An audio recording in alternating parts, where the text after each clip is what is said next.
రాష్ట్రంలో 135 EV charging కేంద్రాల ఏర్పాటుకు ప్రభుత్వం నిర్ణయించింది. పీఎం ఈ డ్రైవ్ పథకం కింద దశల వారీగా 444 ఛార్జింగ్ కేంద్రాల ఏర్పాటుకు రాష్ట్ర ప్రభుత్వం ప్రతిపాదన రూపొందించింది. కేంద్ర బృందం సుమారు 200 లొకేషన్లను పరిశీలించి మొదటి దశలో 135 చోట్ల ఛార్జింగ్ కేంద్రాల ఏర్పాటుకు ఆమోదం తెలిపింది. వీటిలో సుమారు 600 ఛార్జింగ్ యూనిట్లు అందుబాటులోకి రానున్నాయి. ఏప్రిల్లో టెండర్లు పిలిచేందుకు నెడ్ క్యాప్ సిద్ధమైంది. జూలై, ఆగస్టు నాటికి వీటిని అందుబాటులోకి తేవాలని భావిస్తున్నారు.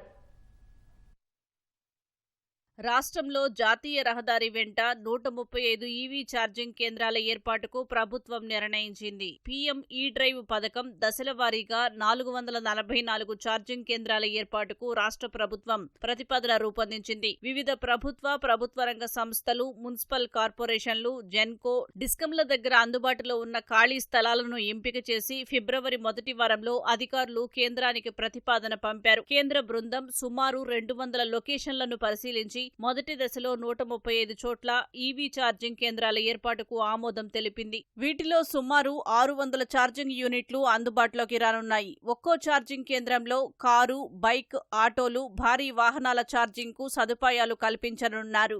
ఏప్రిల్లో టెండర్లు పిలిచి గుత్తేదారులకు పనులు అప్పగించనున్నట్లు నెట్ క్యాప్ అధికారులు తెలిపారు. జూలై, ఆగస్టు నాటికి అందుబాటులోకి తేవాలని భావిస్తున్నారు.